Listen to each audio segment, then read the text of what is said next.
ওয়াকফ আইনে বড় বদল আনার ভাবনা কেন্দ্রের। ওয়াকফ বোর্ডের এখতিয়ার, তাদের ক্ষমতা নিয়ন্ত্রণের উপর নজর দেওয়া হচ্ছে। সরকারি পর্যালোচনা ছাড়া সম্পত্তি দখলের নিয়মেই বদল আনার ভাবনা কেন্দ্রীয় সরকারের। 40টি সংশোধনী আনার কথা ভাবছে কেন্দ্র, খবর সূত্রের। রাজীব চক্রবর্তী রয়েছেন টেলিফোনের প্রতিনিধি। রাজীব, আর কি জানা যাচ্ছে? দেখো, যেটা জানা যাচ্ছে সূত্র মারফত যে ওয়াকফ বোর্ড নিয়ে কেন্দ্রীয় সরকার তারা চিন্তা ভাবনা শুরু করেছে এবং সেই ওয়াকফ বোর্ডের যে আইন, সেই আইনে পরিবর্তন করার কথা ভাবছে কেন্দ্রীয় সরকার। কি সেই পরিবর্তন? একাধারে ওয়াকফ বোর্ডের এখতিয়ার এবং ক্ষমতা নিয়ন্ত্রণ করার জন্য সরকারের কিন্তু লক্ষ্য এবার রয়েছে। আগে যে কোনো সম্পত্তি বা জমি কোন রকম সরকারি পর্যালোচনা ছাড়াই কিন্তু ওয়াকফ সম্পত্তি হিসেবে গণ্য করা হতো। এবার সেই ওয়াকফ আইনে প্রায় 40টি সংশোধনী আনার কথা ভাবছে সরকার।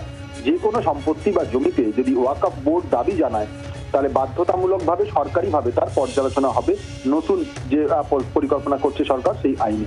যে সম্পত্তি নিয়ে ব্যক্তিগত মালিকানা বা ওয়াকফ বোর্ডের বাদানুবাদ চলছে, সেই সব সম্পত্তির মালিকানা কার সেটাও কিন্তু এবার সরকার বিবেচনা করবে এবং নিজের নিয়ন্ত্রণে আনবে সেই বিষয়ে সিদ্ধান্ত নেওয়ার ক্ষমতাটি।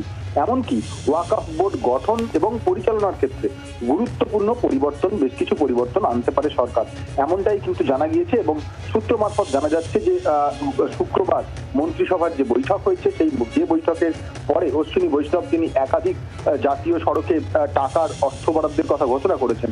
সেই যে মন্ত্রিসভার বৈঠক, সেই মন্ত্রিসভার বৈঠকেই কিন্তু এ বিষয়ে সিদ্ধান্ত নিয়েছে সরকার এবং খুব শীঘ্রই সরকার এ ব্যাপারে নতুন আইন অর্থাৎ প্রস্তাবিত আইন বিল আকারে আনতে পারে বলে জানা যাচ্ছে।